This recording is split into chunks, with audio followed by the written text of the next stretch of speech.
जैव प्रक्रम class 10th biology. वे सभी प्रक्रम जो सजीवों के अनुरक्षण का कार्य करती है उसे जैव प्रक्रम कहते हैं। सजीवों में निम्नलिखित जैव प्रक्रम हैं। पहला पोषण, दूसरा श्वसन, तीसरा वहन या संवहन या परिसंचरण, चौथा उत्सर्जन। पोषण न्यूट्रिशन।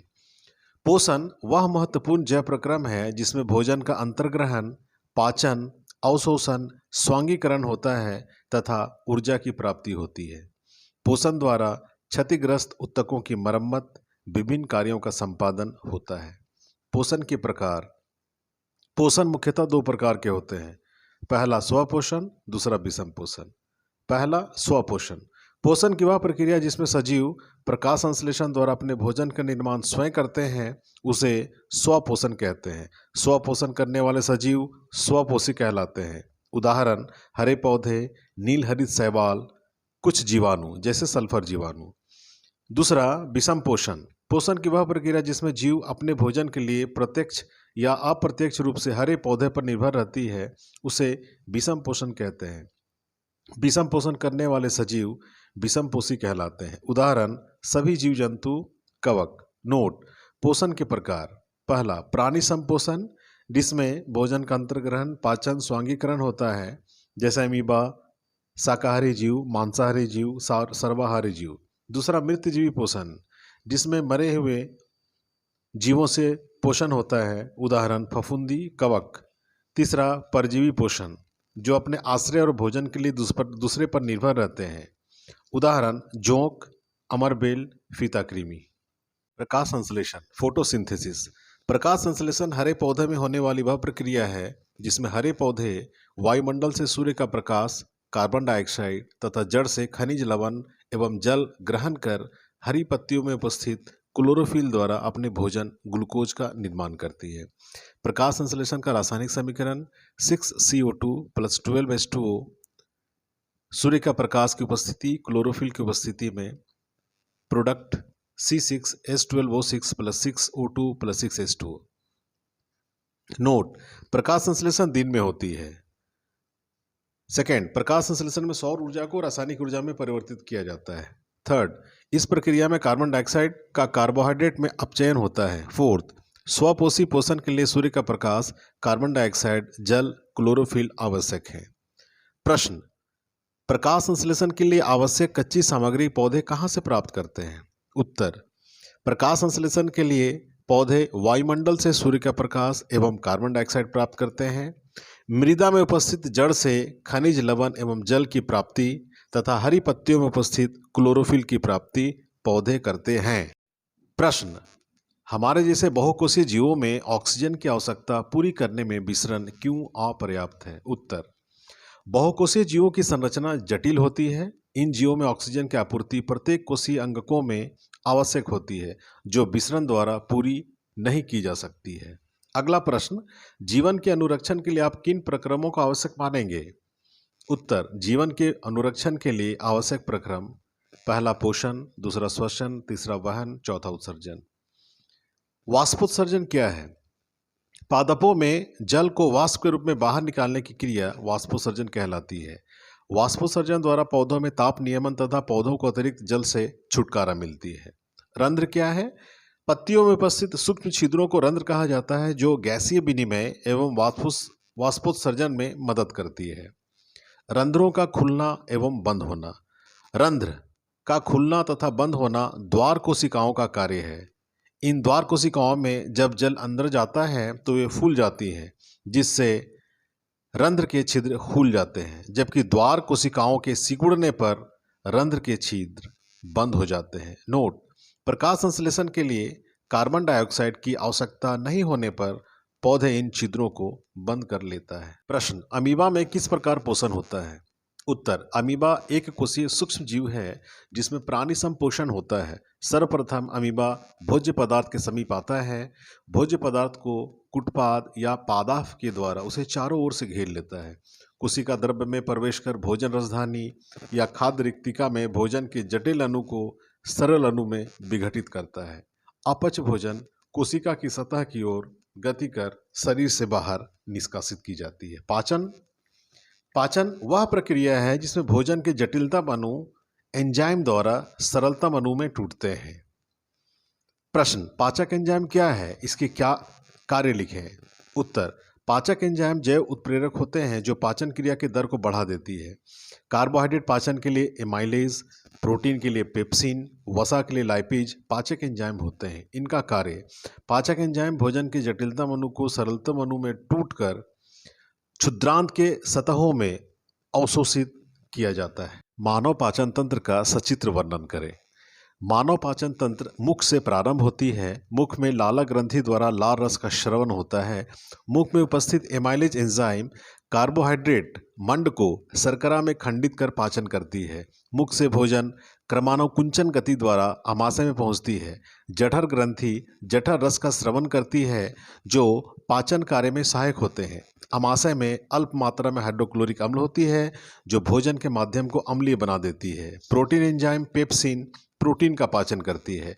आमाशय से भोजन क्षुद्रांत में पहुंचती है। क्षुद्रांत आहार नाल का सबसे लंबा तथा कुंडलित होता है। क्षुद्रांत में कार्बोहाइड्रेट, प्रोटीन तथा वसा का पूर्ण पाचन होती है। सहायक पाचन अंगों में यकृत तथा अग्नाशय से श्रवण प्राप्त करता है। आमाशय के अम्लीय भोजन को अग्नाशयिक एंजाइम द्वारा अग्नाशयिक रस उसे क्षारीय तथा यकृत से पित्त रस भी क्षारीय बनाने में मदद करती है। यहाँ प्रोटीन एंजाइम ट्रिप्सिन प्रोटीन को एमिनो अम्ल तथा वसा एंजाइम लाइपेज वसा को वसा अम्ल तथा ग्लिसरॉल में बदल देती है। पचे हुए भोजन के पोषक तत्वों को अवशोषित कर लेती है। क्षुद्रांत में अंगुलीनुमा प्रवर्ध होते हैं जिसे दीर्घरोम कहते हैं। ये अवशोषण के सतही क्षेत्रफल को बढ़ा देती है। अपच भोजन बृहदांत के मलद्वार द्वारा शरीर के बाहर निकाल दी जाती है। प्रश्न, पचे हुए भोजन को अवशोषित करने के लिए क्षुद्रांत को कैसे अभिकल्पित किया जाता है। उत्तर, पचा हुआ भोजन क्षुद्रांत में अवशोषित होती है। क्षुद्रांत में अंगुलीनुमा प्रवर्ध होती है जिसे दीर्घरोम कहते हैं। यह अवशोषण के सतही क्षेत्रफल को बढ़ा देती है। क्षेत्रफल के बढ़ने से पोषक तत्वों का अवशोषण भी बढ़ जाता है। नेक्स्ट प्रश्न, हमारे आमाशय में अम्ल की भूमिका क्या है। हमारे आमाशय में अल्प मात्रा में हाइड्रोक्लोरिक अम्ल पाई जाती है। यह भोजन के माध्यम को अम्लीय बनाती है। यह रोगाणुओं से रक्षा प्रदान करती है तथा भोजन को पचाने में मदद करती है। श्वसन रिस्पिरेशन क्या है। श्वसन जैव रासायनिक प्रक्रिया है जिसमें ग्लूकोज के अणुओं का विखंडन होता है तथा एटीपी के रूप में ऊर्जा की प्राप्ति होती है। C6H12O6 प्लस 6O2 रिएक्शन करने के बाद 6CO2 plus 6H2O plus ATP बनता है। ATP का पूरा नाम एडिनोसाइन ट्राइफॉस्फेट है। श्वसन के प्रकार, पहला वायवीय श्वसन, दूसरा अवायवीय श्वसन। पहला वायवीय श्वसन, श्वसन की वह प्रक्रिया है जिसमें ऑक्सीजन की उपस्थिति में ग्लूकोज का पूर्ण उपचयन होता है।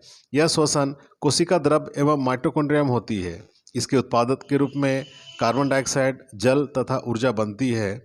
इसमें अत्यधिक ऊर्जा 36 ATP उत्पन्न होती है। उदाहरण मानव श्वसन। सेकेंड, अवायवीय श्वसन, श्वसन की वह प्रक्रिया जिसमें ऑक्सीजन की अनुपस्थिति में ग्लूकोज का अपूर्ण उपचयन होता है। इसके उत्पाद के रूप में एथेनॉल, कार्बन डाइऑक्साइड, लैक्टिक अम्ल एवं ऊर्जा बनती है। मानव श्वसन तंत्र, ह्यूमन रिस्पिरेटरी सिस्टम। मानव में वायुमंडलीय ऑक्सीजन नासाद्वार द्वारा शरीर के अंदर प्रवेश करती है। ग्रसनी द्वारा कंठ से होते हुए श्वास नली में पहुंचती है। कंठ में उपास्थि का वलयनुमा संरचना होती है। इसके बाद वायु श्वसनी तथा श्वसनिका द्वारा फुफ्फुस में पहुंचती है। फुफ्फुस के अंदर गुब्बारे नुमा संरचना होती है जिसे कुपिका कहते हैं। इसमें गैसों का विनिमय होता है। ऑक्सीजन ग्रहण करने से वक्ष गुहिका बढ़ जाती है जिससे फुफ्फुस का क्षेत्रफल बढ़ जाता है। कुपिकाएं रुधिर वाहिका का रुधिर ऑक्सीजन शरीर के सभी कोशिकाओं में पहुंचाई जाती है। जटिल रासायनिक क्रियाओं द्वारा आंतरिक क्रियाओं से बना कार्बन डाइऑक्साइड श्वास चक्र द्वारा श्वसन मार्ग से वायुमंडल में छोड़ दी जाती है। इससे फुफ्फुस का क्षेत्रफल कम हो जाता है। इस कार्य में श्वसन वर्णक हीमोग्लोबिन ऑक्सीजन को ऊतकों में पहुंचाती है जहां ऑक्सीजन की कमी होती है। प्रश्न, श्वसन के लिए ऑक्सीजन प्राप्त करने की दिशा में एक जलीय जीव की अपेक्षा स्थलीय जीव किस प्रकार लाभप्रद है। आंसर, जलीय जीव श्वसन क्रिया में घुलित ऑक्सीजन का उपयोग करते हैं। जल में घुलित ऑक्सीजन की मात्रा वायुमंडल में उपस्थित ऑक्सीजन की मात्रा 21% से कम होती है। इस कारण जलीय जीवों का श्वसन दर अधिक होता है, जबकि स्थलीय जीवों का श्वसन दर सामान्य होता है। प्रश्न, ग्लूकोज के ऑक्सीकरण से भिन्न जीवों में ऊर्जा प्राप्त करने के विभिन्न पथ क्या हैं? उत्तर, ग्लूकोज के ऑक्सीकरण से ऊर्जा की प्राप्ति होती है। ग्लूकोज पायरुवेट में बदलकर निम्नलिखित पथों द्वारा श्वसन क्रिया करती है। पहला, ऑक्सीजन की उपस्थिति में ग्लूकोज का ऑक्सीकरण से कार्बन डाइऑक्साइड, जल तथा ऊर्जा की प्राप्ति होती है या माइटोकॉन्ड्रिया में होती है। दूसरा, ऑक्सीजन के अभाव में ग्लूकोज के ऑक्सीकरण से लैक्टिक अम्ल तथा ऊर्जा बनती है, यह हमारी पेशीय कोशिकाओं में होती है। तीसरा, ऑक्सीजन की अनुपस्थिति में ग्लूकोज एथेनॉल के साथ कार्बन डाइऑक्साइड तथा ऊर्जा प्रदान करती है, यह ईस्ट में होती है, इसे किण्वन क्रिया कहते हैं। अगला प्रश्न, मनुष्यों में ऑक्सीजन तथा कार्बन डाइऑक्साइड का परिवहन कैसे होता है? मनुष्यों में श्वसन क्रिया द्वारा गैसीय विनिमय होता है। श्वसन वर्णक हीमोग्लोबिन मनुष्य के शरीर में ऑक्सीजन तथा कार्बन डाइऑक्साइड के परिवहन में मदद करता है। यह वर्णक फुफ्फुस के वायुकोश में उपस्थित वायु से ऑक्सीजन को ग्रहण कर शरीर के विभिन्न कोशिकाओं में पहुंचाता है। पुनः आंतरिक जटिल रासायनिक तथा उपापचय क्रिया के फलस्वरूप उत्पन्न कार्बन डाइऑक्साइड रुधिर वाहिनियों द्वारा फुफ्फुस तक पहुंचाया जाता है तथा श्वसन मार्ग द्वारा शरीर से बाहर कर दिया जाता है। मानव में वहन, मानव में भोजन, ऑक्सीजन तथा अन्य पोषक पदार्थों का निरंतर आपूर्ति करने वाला तंत्र मानव वहन तंत्र या परिसंचरण तंत्र कहलाता है। मानव वहन के अवयव हृदय, रुधिर नलिकाएं, धमनी एवं सीरा, वहन माध्यम रुधिर एवं लसिका। मानव हृदय, मानव का मुख्य वहन अंग हृदय है। हृदय एक पेशी अंग है जो हृदय आवरण से ढकी होती है। मानव हृदय के 4 कोष्ठक होते हैं, 2 अलिंद तथा 2 निलय। हृदय एक पंपिंग अंग है। हृदय के फैलने को सिस्टोल तथा सिकुड़ने को डायस्टोल कहते हैं। एक सिस्टोल तथा एक डायस्टोल को एक हृदय की धड़कन कहते हैं। मानव शरीर में उपस्थित विऑक्सीजनित रुधिर ऊपरी भाग तथा निचले भाग के महाशिरा द्वारा दाएं अलिंद में प्रवेश करती है। दाएं अलिंद से रुधिर वाल्व ट्राइकप्सिड वाल्व के द्वारा दाएं नीले में जाती है। यह वाल्व रुधिर के विपरीत प्रवाह को रोकता है। इसके बाद फुफ्फुस में ऑक्सीजन की सांद्रता अधिक होने के कारण ऑक्सीजनित रुधिर धमनी द्वारा बाएं अलिंद में जाती है, जो वाल्व बाइकप्सिड के द्वारा बाएं नीले में जाती है। इसके बाद महाधमनी द्वारा रुधिर को शरीर के विभिन्न भागों में पहुंचाई जाती है। मानव में दोहरा परिसंचरण, मानव में दोहरा परिसंचरण 2 चरणों में पूर्ण होती है। पहला, फुफ्फुस रुधिर परिसंचरण। दूसरा, प्रणालीगत परिसंचरण। मानव में जब दाएं निलय से विऑक्सीजनित रुधिर फुफ्फुस धमनी द्वारा फुफ्फुस में ले जाई जाती है तो ऑक्सीजन का विसरण होता है। तत्पश्चात रुधिर ऑक्सीजनित हो जाती है। इसके बाद ऑक्सीजनित रुधिर फेफड़े की शिरा द्वारा फुफ्फुस से हृदय में पहुंचाई जाती है। हृदय के बाएं अलिंद में ऑक्सीजनित रुधिर बाएं निलय में प्रवेश करती है, जहां महाधमनी द्वारा ऑक्सीजनित रुधिर शरीर के सभी भागों में पहुंचा दी जाती है। इस परिसंचरण को दोहरा परिसंचरण कहते हैं। इसमें ऑक्सीजनित तथा विऑक्सीजनित रुधिर पृथक होते हैं तथा उनका मिश्रण नहीं हो पाता है। नोट, रुधिर दाब, प्रकुंचन दाब 120 mmHg, अनुशिथिलन दाब 80 mmHg। सेकेंड, रक्त दाब मापने के मशीन को स्फैग्मोमैनोमीटर कहते हैं। थर्ड, मत्स्य का हृदय 2 कोष्ठक जबकि सरीसृप का हृदय 3 कोष्ठकों में बटी रहती है। इसका अपवाद है मगरमच्छ का हृदय 4 कोष्ठक में बटी होती है। पादपों में परिवहन, पहला जाइलम, दूसरा फ्लोएम। पादपों में मृदा से प्राप्त खनिज लवण एवं जल का परिवहन हरी पत्तियों तक जाइलम द्वारा होती है। पादपों के पत्तियों में निर्मित भोज्य पदार्थ ग्लूकोज का परिवहन पौधों के सभी भागों में फ्लोएम द्वारा होती है। नोट, वाष्पोत्सर्जन द्वारा पादपों को जल के अवशोषण एवं जड़ से पत्तियों तक जल तथा विलेय खनिजों के लवणों के ऊपरी मुखी गति में तथा पौधे में ताप नियमन में सहायता मिलती है। प्रश्न, मानव में वहन तंत्र के घटक कौन से हैं? इनके क्या कार्य हैं? उत्तर, मानव में हृदय वहन तंत्र के प्रमुख घटक हैं। हृदय, रुधिर नलिकाएं तथा वहन माध्यम। कार्य, हृदय का कार्य रुधिर का परिवहन शरीर के विभिन्न भागों में करना है। दूसरा कार्य, रुधिर नलिकाओं में धमनी ऑक्सीजनित रुधिर का परिवहन एवं सीरा विऑक्सीजनित रुधिर का परिवहन करता है। रुधिर शरीर में कार्बन डाइऑक्साइड, जल, ऑक्सीजन, पोषक तत्वों का वहन करती है। इसमें आरबीसी ऑक्सीजन तथा कार्बन डाइऑक्साइड का वहन, डब्ल्यूबीसी प्रतिरोधक क्षमता बढ़ाती है तथा पट्टिका अणु रुधिर का थक्का जमाने में मदद करती है। प्रश्न, स्तनधारी तथा पक्षियों में ऑक्सीजनित तथा विऑक्सीजनित रुधिर को अलग करना क्यों आवश्यक है? उत्तर, स्तनधारी तथा पक्षियों में कोशिकीय कार्य हेतु अधिक ऊर्जा की आवश्यकता होती है। यह ऊर्जा ग्लूकोज के विखंडन से प्राप्त होती है। ग्लूकोज के विखंडन में ऑक्सीजन की आवश्यकता होती है। इस प्रकार स्तनधारी तथा पक्षियों में ऑक्सीजनित तथा विऑक्सीजनित रुधिर को अलग करने में इतनी अधिक ऊर्जा की आवश्यकता होती है जो जीवन के अनुरक्षण के लिए आवश्यक है।